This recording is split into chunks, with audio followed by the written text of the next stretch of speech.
如果你想当社工，要具备何种条件呢？有2个方法。最简单的就是在大专院校社会工作系的毕业证书，其次就是从学分班取得资格。如果你想要详细知道相关的细节，想要了解不同取得的方式的比较，请看资讯卡的介绍，或是从下方的说明栏资讯当中取得。喜欢请订阅、按赞、开启小铃铛，分享给有需要的朋友。我们开始吧。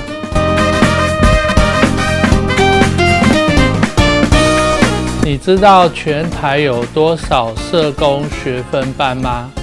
依卫福部在2021年度的调查，各大专院校从105年学年度到109年学年度开设社工师学分班的情况，总共全国有32所学校开设过社工相关的学分班，每年招收平均4000名学生，其中有11所学校本身没有设置社工系或社工所。招生资讯中未注明社会工作师考试学历资格者的总共有11所学校。也就是说，在社工师的学分班的招生简章上面没有告诉你社工师考试需要具备什么样的资格才可以报考。社工师报考资格至少您必须具备大专的学历，再加上学分班才可以报考。目前市场上一个学分班，空中大学的学分应该是最便宜的，不到1000块，也有一个学分2000多的也有，乘上45学分，大概要花4万到10万元左右。有许多人是等到学分班的资格拿到了，要考社工师的时候，才发现一个真相，就是高中学历的人上完课之后没有办法报考社工师的考试，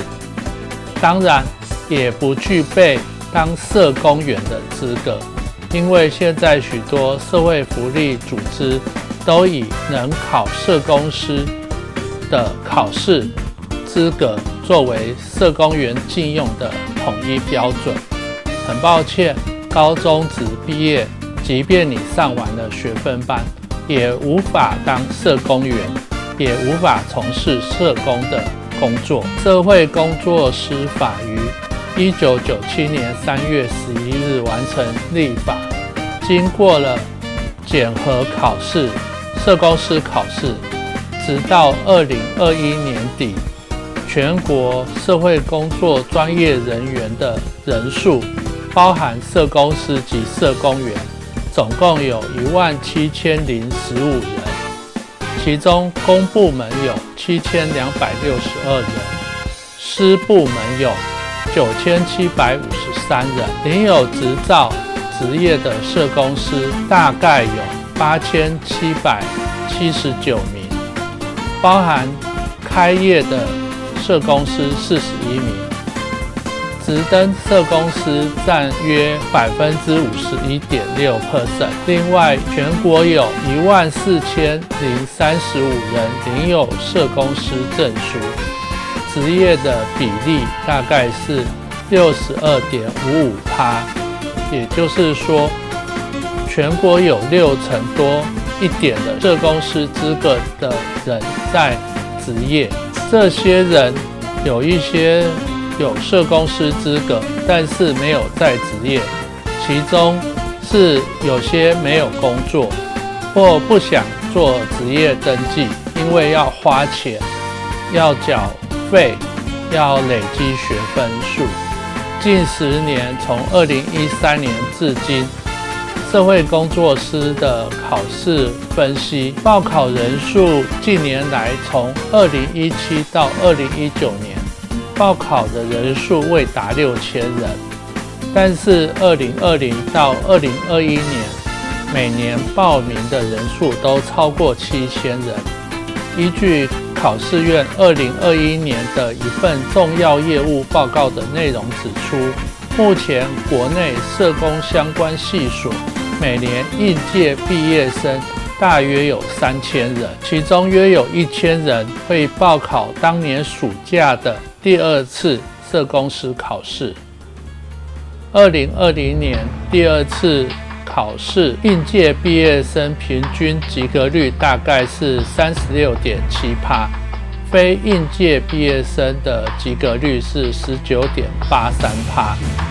如果把社工师与医事人员当中的临床心理师、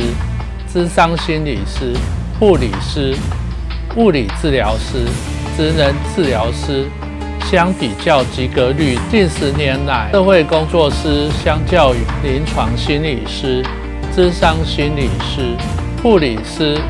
物理治疗师、职能治疗师及格率是最低的，大概只有16.48%。及格率最高的前2名，大家猜猜是哪2个职类？分别是临床心理师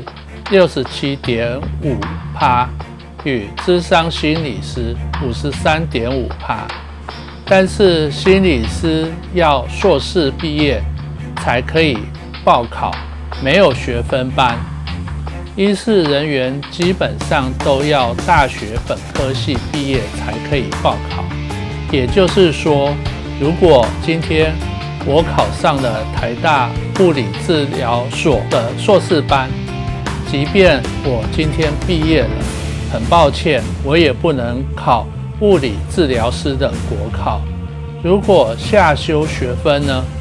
也是不能参加国考的。卫福部5月31号召开了研商提升社工师考试及及格相关的事宜会议。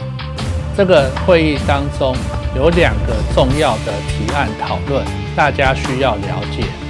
一个是考试的方式将有些改变。第2，学分班的存废问题。会议中针对提升专门职业及技术人员高等考试社会工作师考试的及格率有重大的决议。第一，及格的方式仍然采总分成绩及格制，也就是说你需要考60分才及格。第2，题型跟分配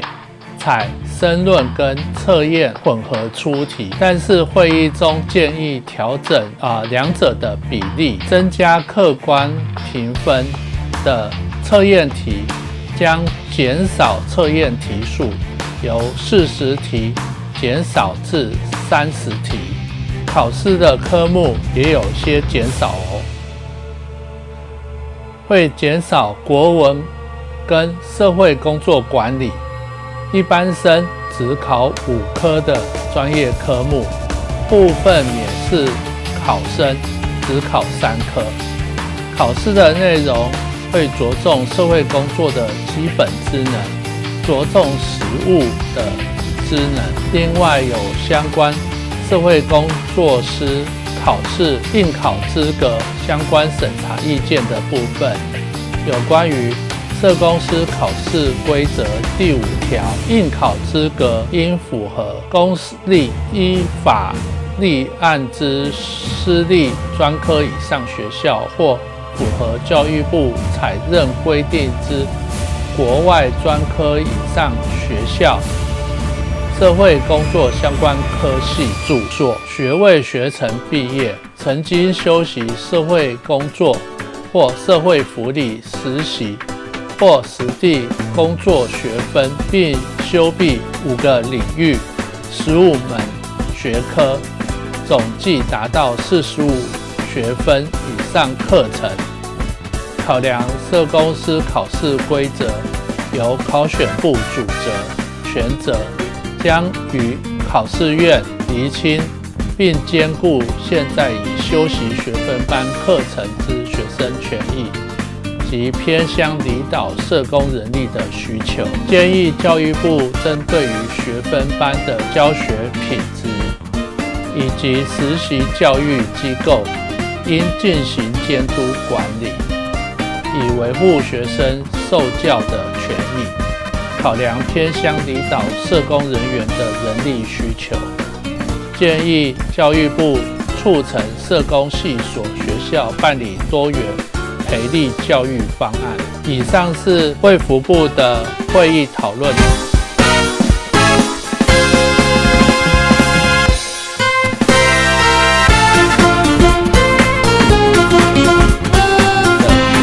安社工有以下的观点供大家来参考。不知道大家有没有听过大学招生名额总量管制政策这件事？在教育部会对所有的高等教育的招生学生进行名额的管制工作。不是你今天想招多少学生就可以招多少学生。学校的设置科系招生都需要接受教育部的管控管理。2020年，政大博士生肄业的宋先生，顶着高学历在台中开鸡排店，遭受到鸿海创办人郭先生的点名，浪费教育资源。大家记得这个新闻吗？也有些人批评占了别人的名额，是指在台湾有许多大学的名额是被限制的。你可能读了医学院，后来不当医生，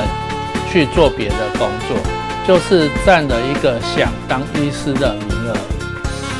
我知道最有计划性的是药师。30年前我在屏东读大人药专的时候，就有听学校的师长讲，不知道是否是真的事情。药师的团体和学校限制招生药学系的学生人数，造成市场上药师的人口稀少。当然，物以稀为贵的道理，大家应该都知道。现在医院中药师的薪水可能仅次于医师。医学中心药师每人每天健保调剂处方的上限是70张。区域医院是80张，地区医院是100张。想一想，如果区域医院一天有1000人看门诊，如果有800张药单，医院至少要聘10个药师只登在这家医院。现在医院多半是电脑化的配药，药师的工作再也不用处理加法和乘法的计算。想一想，当医院的生意好，